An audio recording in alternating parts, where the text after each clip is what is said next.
8 9 10. अहो सर हे गाडी आहे का बस आहे? थांबा थांबा, मोजूनच दाखवतो या गाडीमध्ये माणसं बसतात किती.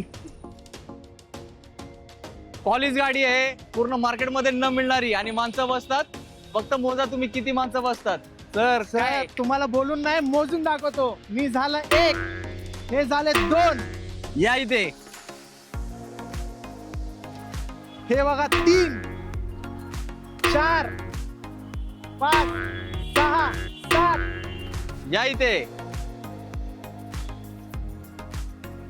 8 9 10. अहो सर हे गाडी आहे का बस आहे? सर आता तुमची फॅमिली किती मोठी असू, तुम्हाला शिवा मोटर्स गाडी देणार 10 सीटर. जबरदस्त सर. ही डबल एसी वाली गाडी आहे. डबल एसी वाली गाडी येस मित्रांनो, कॉलेज गाडी आहे सर. काय किंमत लावणार आहे? फक्त आणि फक्त 2,10,000 रुपये. म्हणजे अल्टो पेक्षा स्वस्त. अल्टो पेक्षा स्वस्त. सर यायचं कुठे? यायचं तुम्हाला old Mumbai Pune highway near Kasarwadi metro station, Shiva motors yes, Kasarwadi. हे आहे मेट्रो स्टेशन, आणि हे आहेत आज बाई शिवा मोटरचे ओनर, आणि हे आहेत तुमची स्वप्नातली गाडी, कॉलेज गाडी, अल्टोच्या भावात.